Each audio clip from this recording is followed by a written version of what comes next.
है हमारा उत्तराखंड में। मैं हूं आपके साथ दिग्विजय सिंह। खबरों की शुरुआत करेंगे, इससे पहले एक नजर अब तक की सुर्खियों पर। मुख्यमंत्री रावत ने केंद्र सरकार के आत्मनिर्भर पैकेज को लेकर दी जानकारी। केंद्र के पैकेज से देश आत्मनिर्भर की तरफ। आर्थिक पैकेज के लिए पीएम को दिया धन्यवाद। पीएम ने चीन और नेपाल सीमा की सामरिक महत्व वाली सड़कों की समीक्षा। रोड कनेक्टिविटी बढ़ाने पर दिया जोर।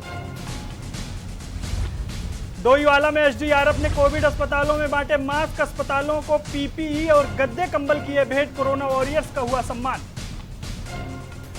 और प्रदेश में लगातार प्रवासियों के आने का सिलसिला जारी। दुबई में फंसे प्रदेश के 500 से ज्यादा यात्रियों को वापस लाने की सीएम रावत ने कही बात।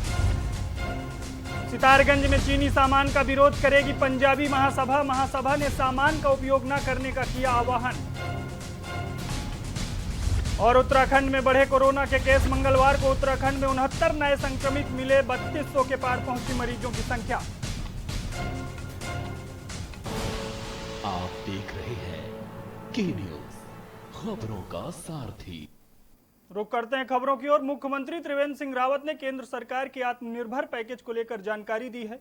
मुख्यमंत्री ने केंद्र सरकार के इस पैकेज से लाभान्वित सोनी पर केंद्र की मोदी सरकार को बधाई दी है। सीएम ने कहा कि कोरोना काल में प्रधानमंत्री नरेंद्र मोदी ने 20,000 करोड़ के पैकेज की घोषणा की है। इसके बाद मजदूर, किसान, व्यवसायी से लेकर हर वर्ग के लोगों को इसका लाभ मिला। वहीं मुख्यमंत्री ने कहा कि चाइना से बढ़ रहे विवाद के बाद भी देश आत्मनिर्भर की ओर बढ़ा है। वहीं केंद्र सरकार ने इस पैकेज से देश को आत्मनिर्भर बनाने की दिशा में कदम उठाया है। मुख्यमंत्री ने केंद्र सरकार के इस पैकेज से लाभान्वित हो रहे हर वर्ग के लोगों की जानकारी दी। उन्होंने कहा कि इस पैकेज से खासकर मजदूर, किसान और गरीब तबका लाभान्वित हो रहा है, जो देश को आत्मनिर्भर बनाने की दिशा में कठोर कदम साबित होगा। आगे उन्होंने कहा कि कोरोना काल के शुरुआती दौर में देश में पीपीई किट और N95 मार्च तक नहीं बन रहे थे, लेकिन आज देश में 5 लाख से ज्यादा पीपीई किट हर रोज बनाई जा रही है, जो विदेशों तक में निर्यात की जा रही है। इसके साथ ही N95 मास्क भी बंद कर विदेशों में निर्यात हो रहे हैं। इससे साफ कहा जा सकता है कि देश आत्मनिर्भर बन रहा है। और जो लघु पीपी किट्स नहीं थे, भारत पैकेज ये निश्चित रूप से भारत को अपने पैरों पर खड़ा करेगा। और जैसा कि हम लोग रोज समाचार पत्रों के माध्यम से पढ़ रहे हैं, और आजकल एक बहुत चर्चा का विषय है समाचारों में ऐप्स, चाइनीज ऐप्स को लेकर के, और जो हमारे नवोन्मेषी हैं उन्होंने किस तरह से उस पर काम प्रारंभ किया है, वो आजकल हमको खूब पढ़ने को मिल रहा है। और मुझे याद है जब 1977 में जनता पार्टी की सरकार बनी थी और जॉर्ज फर्नांडीज उद्योग मंत्री बने थे भारत के, और उस समय उन्होंने कोका कोला पे बैन किया था। कैबिनेट मंत्री यशपाल आर्य ने विधानसभा में समाज कल्याण विभाग के संबंध में बैठक की, जिसमें उन्होंने निर्देश देते हुए कहा कि कल्याणकारी योजनाओं का लाभ आम जनता तक पहुंचाया जाए। विभिन्न वर्गों को दिए जाने वाले पेंशन योजना, पेंशन धारकों के पात्र व्यक्तियों का चयन पारदर्शिता पूर्वक करके लाभ दिया जाए। इसके लिए योजना को धरातल पर लाया जाए और अभियान चलाकर लाभार्थियों की संख्या में वृद्धि की जाए।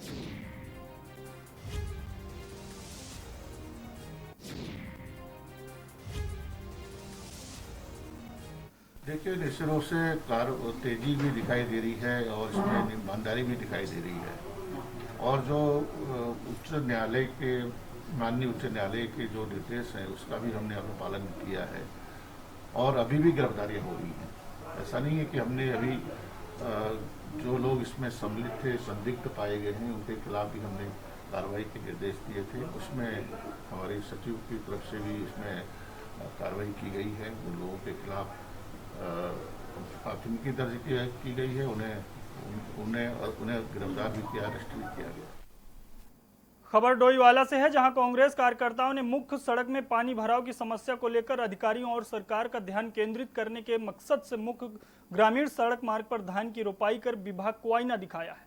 डोईवाला नगर कांग्रेस कमेटी द्वारा डोईवाला कुड़का वाला मुख्य मार्ग पर पानी भराव की कई बार विभागीय अधिकारियों को शिकायत करने के बाद भी समस्या का समाधान नहीं हुआ है, जिसको लेकर राज्य सरकार और विभाग का ध्यान केंद्रित करने के लिए मुख्य मार्ग पर धान की रोपाई की गई।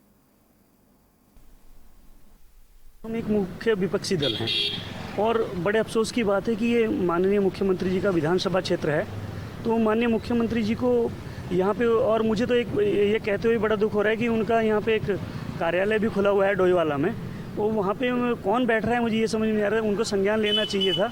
ये इतना बिजी रोड है कि आप देख सकते हैं कैसे हमारे पीछे लोग आ रहे हैं और यहाँ गड्ढा पड़ा हुआ है बहुत दिनों से और कोई सुध ही नहीं ले रहा है, लोग गिर रहे हैं गारे में, और ये मच्छर पनपने के लिए सबसे बढ़िया जगह हो गई है। कर्णप्रयाग तहसील के तहत आने वाले बाजारों में प्रशासन ने संयुक्त चेकिंग अभियान चलाया है। आपको बता दें कि कुछ समय से कोरोना संक्रमण के कारण सभी जगह बाजार बंद थे। बाजारों में आवाजाही और व्यावसायिक प्रतिष्ठान खुल रहे थे। सरकार द्वारा उनको खोलने के लिए नियमानुसार दिशा निर्देश भी दिए थे। सोशल डिस्टेंसिंग के साथ मास्क पहनने की अनिवार्यता रखी गई थी। जो आज लोगों ने नियमों का पालन नहीं करता उसके लिए आर्थिक दंड और अन्य कानूनी कार्रवाई होनी है। इसके तहत आज कर्णप्रयाग में प्रशासन और पुलिस विभाग द्वारा होटल और दुकानदारों का निरीक्षण किया गया। एसडीएम वैभव गुप्ता, तहसीलदार सोहन रागड़ और नायब तहसीलदार गिरीश त्रिपाठी ने विभिन्न बाजारों में जाकर निरीक्षण कर नियमों का पालन न करने वालों पर जुर्माना लगाया।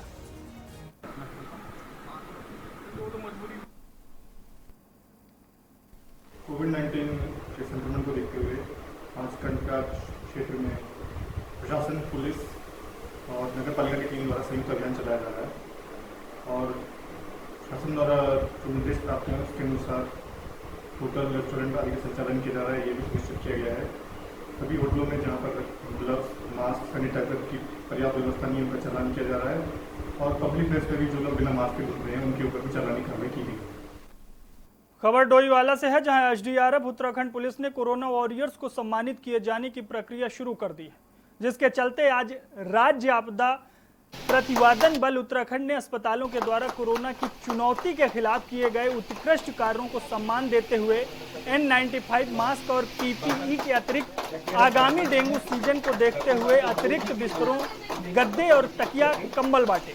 साथ ही सेना नायक तृप्ति भट्ट ने देहरादून गवर्नमेंट हॉस्पिटल, CMI अस्पताल, कोरोनेशन अस्पताल, महेंद्र इंद्रेश अस्पताल, चिकित्सक और मेडिकल स्टाफ को कोरोना वॉरियर्स सम्मान भेंट और प्रशस्ति पत्र देकर सम्मानित किया। साथ ही अपने संबोधन के दौरान सेना नायक महोदय ने कोविड संकट के दौरान मेडिकल स्टाफ के द्वारा अपने सेवा, समर्पण और त्याग की प्रशंसा और सराहना की।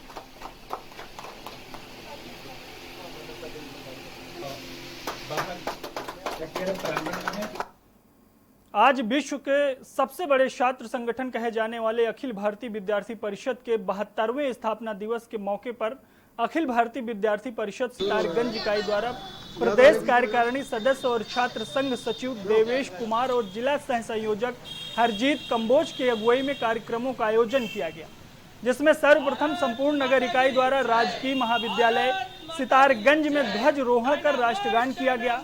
इसके बाद सितारगंज कोतवाली में मौजूद समस्त कोरोना वॉरियर्स और सामुदायिक स्वास्थ्य कर्मियों को मौजूद रहे।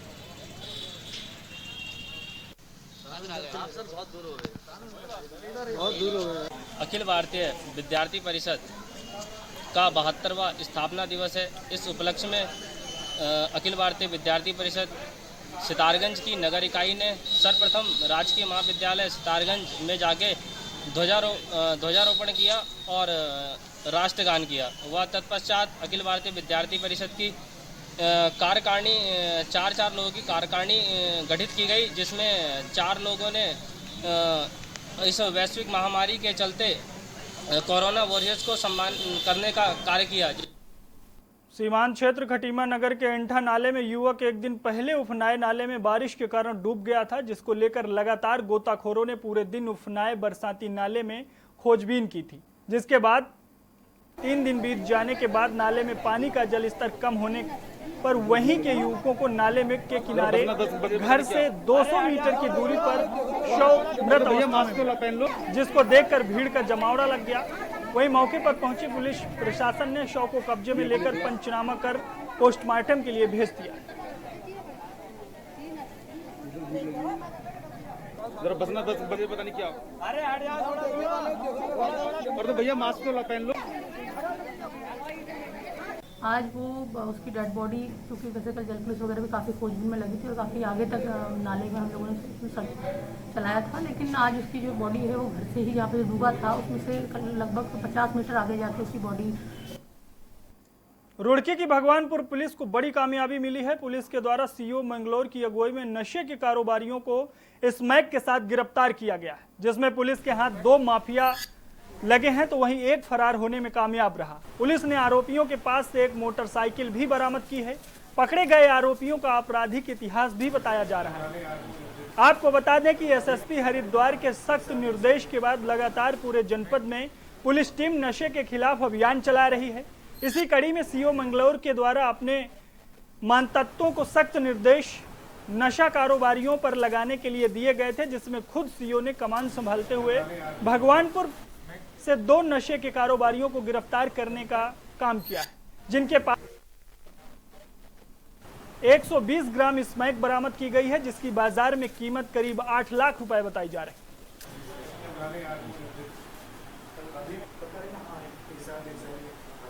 अभी बरामदा सामानों को हस्बकायदा कब्जे पुलिस लिया गया, फर्द बनाई गई मौके पर और अभी दोनों अभियुक्तों का चालान माननीय न्यायालय किया जा रहा है।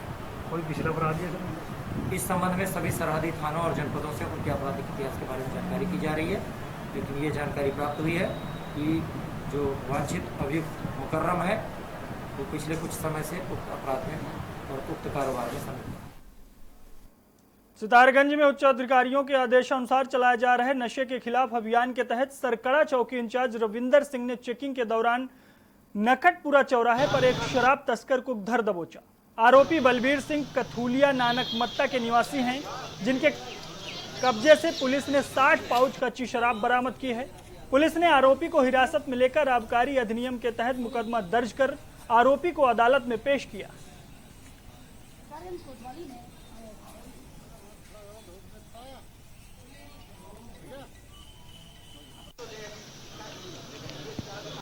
आज दोनों को गिरफ्तार कर जेल भेजा गया। नशे के विरुद्ध अभियान के दौरान आज सुबह हरजिंदर कुमार एसआई चौकी इंचार्ज सरकड़ा के नेतृत्व में टीम चेकिंग कर रही थी। वहाँ नगरपुरा चौराहे के पास 60 पाउच के साथ एक बलबीर सिंह के नाम के व्यक्ति को गिरफ्तार किया गया। सीमांत क्षेत्र खटीमा में नगर पालिका अधिशासी अधिकारी के घर पर ठेकेदार द्वारा की गई अभद्रता पर आक्रोशित सभासद ने कार्रवाई न होने पर आंदोलन की चेतावनी दी है। पीड़ित अधिशासी अधिकारी धर्मानंद शर्मा ने स्थानीय पुलिस को तहरीर देकर कार्रवाई करने की मांग की है। मामले में पीड़ित नगर पालिका ईओ ने बताया कि आज सुबह मेरे घर पर ठेकेदार ने ठेके की अवधि बढ़ाने को लेकर हस्ताक्षर कराने आए थे। ठेकेदार ने रिश्वत का लालच देकर काम कराने की जबरदस्ती करने पर अभद्र व्यवहार किया, जिससे आहत ईओ ने पुलिस से अभद्रता करने वाले ठेकेदार पर कार्रवाई की मांग की है।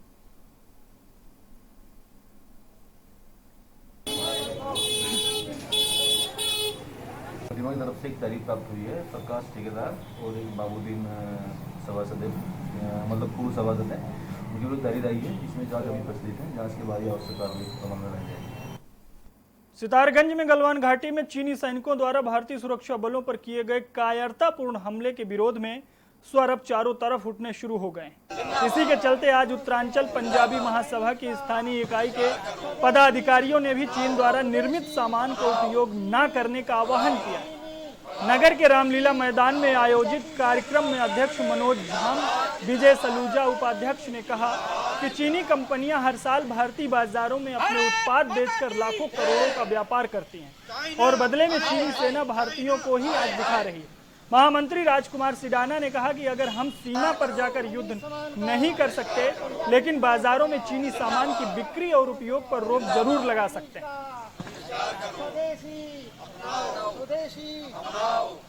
चीन के सैनिकों ने निर्दयतापूर्वक हमारे सैनिकों पर, निर्दोष सैनिकों पर हमला किया। हम सब पंजाबी सभा के लोग यहाँ एकत्रित होकर उसके विरोध में आज उनके सामान का बहिष्कार किया और कुछ व्यापारियों ने ये निर्णय भी लिया है। मैं उनका तहे दिल से शुक्रिया करता हूँ।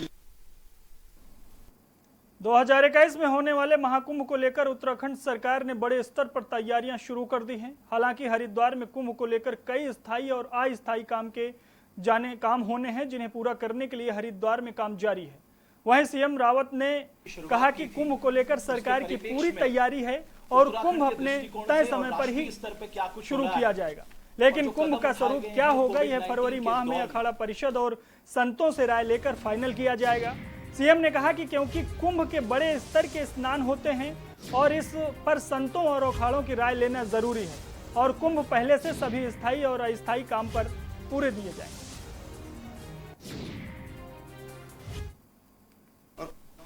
में स्थायी कुंभ, अच्छा, देखिए जो स्थायी नेचर के काम हैं वो सारे काम हो रहे हैं। जितने भी स्थायी जो कार्य हैं, जैसे पुलों का निर्माण है, घाटों का निर्माण है, सड़कों का निर्माण है, जो अंडरग्राउंड केबलिंग वहाँ पर किया है, वहाँ पर जो कमांड कंट्रोल रूम जो काम है भीड़ को नियंत्रित करने की दृष्टि से, वो सारे काम चल रहे हैं। किसी भी काम को रोका नहीं गया है। लेकिन ये कुंभ का मेले का स्वरूप क्या होगा, एक तो पहले मैं क्लियर करना चाहूंगा कि कुंभ परंपरागत रूप से होगा, ससमय होगा, क्योंकि वो गणना के हिसाब से होता है। और यहां पर रुकते हैं एक ब्रेक के लिए, ब्रेक के बाद जल्द हाजिर होता है।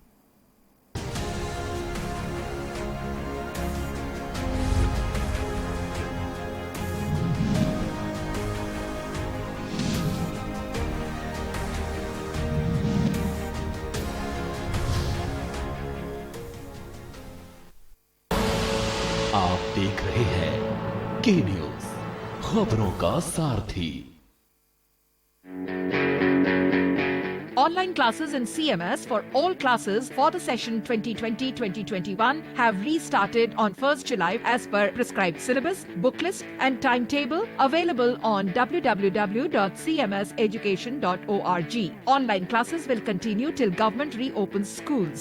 Online admissions in CMS for Montessori, nursery to class 9 and provisional admission for class 11 are open at www.cmseducation.org.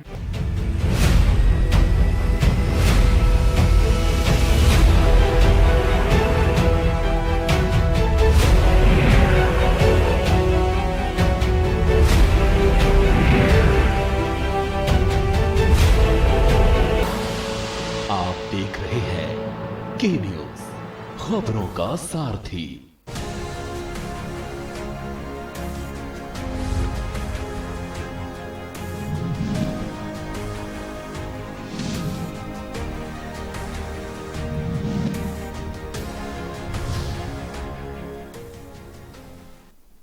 Break के बाद आपका स्वागत है। खबरों में आगे बढ़ते हैं। रुड़की में पुलिस ने 2 शातिर चोरों को गिरफ्तार किया है। चोरों के पास से पुलिस ने एक मोबाइल फोन, एटीएम कार्ड समेत घटना में इस्तेमाल किए जाने वाली बाइक और अन्य सामान भी बरामद किया है।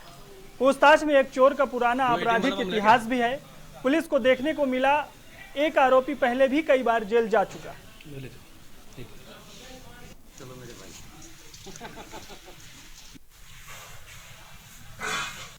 सईद अहमद नाम के वादी हैं जो ढंडेरा के रहने वाले हैं। 6 जुलाई को जब ये ऑटो में कहीं जा रहे थे तो इनके बगल में बैठे हुए लड़के ने इनकी जेब से इनका पर्स चुरा लिया और बाद में उस पर्स में एटीएम रखा हुआ था, उसमें पासवर्ड भी लिखा हुआ था। उसके द्वारा विभिन्न स्थानों से शॉपिंग की गई और पैसे भी निकाले गए, करीब 90,000 रुपये उसके बाद निकाले गए हैं। उत्तराखंड कांग्रेस के पूर्व प्रदेश अध्यक्ष किशोर उपाध्याय ने राज्य में स्वास्थ्य सेवाओं को लेकर सरकार पर जोरदार हमला बोला है। किशोर उपाध्याय का कहना है कि प्रदेश में स्वास्थ्य सेवाएं पूरी तरह से चरमराई हुई हैं। प्रदेश के अस्पतालों की हालत ठीक नहीं है और कई अस्पतालों में डॉक्टर नहीं हैं। ऐसे में सरकार स्वास्थ्य सेवाओं को बेहतर करने के जो दावे कर रही है वो पूरी तरह से खोखले हैं। किशोर उपाध्याय ने कहा कि 11 जुलाई को तमाम सामाजिक संगठनों के साथ मिलकर प्रदेश की स्वास्थ्य सेवाओं को बेहतर करने के लिए अस्पतालों के बाहर 11 बजे दीपक जलाएंगे, जिससे सरकार की आंख खुल सके और प्रदेश की स्वास्थ्य सेवाएं बेहतर हो सके। जिस तरह से जो हालत है यहाँ पर, लोग 12-12 किलोमीटर खुद जो है मुख्यमंत्री जी के गांव में जो है पैदल चल रहे हैं। कहीं डॉक्टर नहीं है। अब ये दावे जो हैं खोखले दावे हैं और इसीलिए 11 तारीख को सामाजिक संगठनों ने जो एक कॉल दी है कि हम 11 बजे अस्पताल के सामने एक दीपक जलाएंगे और 2 मिनट का मौन रखेंगे, उसको हम समर्थन दे रहे हैं। उत्तराखंड के विद्यालयी शिक्षा, पंचायती राज, खेल, युवा कल्याण मंत्री अरविंद पांडे असज चमोली के दौरे पर पहुंचे। चमोली भ्रमण के दौरान उन्होंने स्थानीय जनप्रतिनिधियों की समस्याओं को भी सुना और पर्यावरण के बारे में लोगों को जागरूक करते हुए विद्यालयों में वृक्षारोपण किया। उन्होंने नारायणगढ़, शिमली, कर्णप्रयाग में पौधारोपण किया। इस दौरान उन्होंने पंचायत प्रतिनिधियों के टेंडर प्रक्रिया के विरोध में सवाल के जवाब में कहा कि कोरोना संक्रमण समाप्त होने के बाद विकास कार्य गति से शुरू किए जाएं। तो लॉकडाउन चल रहा है और मेन पावर की भी कमी है और जैसे जैसे अनलॉक होगा, क्योंकि हमारी अभी गांव की पंचायत का इस छोटी सरकार बनी हुई अभी ज़्यादा समय नहीं हुआ। इनके बनते ही शपथ लिया, शपथ लेते ही तो उसके बाद ये कोविड-19 की समस्या आ गई।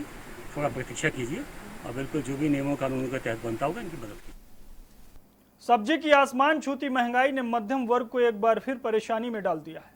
एक सप्ताह के भीतर ही टमाटर के दाम 2 से 2.5 गुना बढ़ गए हैं। कारण यह है कि पहाड़ में टमाटर की फसल लेट हो गई है और पड़ोसी राज्यों में बारिश के कारण टमाटर की फसल को नुकसान पहुंचा है। दून के बाजार में टमाटर और लाल हो गया है। मंडी समिति ने जल्द आवक में सुधार आने पर दाम सामान्य होने की उम्मीद जताई है। फल सब्जियों के दाम में उतार चढ़ाव सामान्य बात है, लेकिन जब आलू, प्याज और टमाटर के दाम बढ़ जाएं तो आम आदमी का बजट जरूर बिगड़ जाता है। बीच में सब्जियों के दाम सामान्य हुए, लेकिन अब टमाटर जायका बिगाड़ रहा है। एक रिपोर्ट देखिए।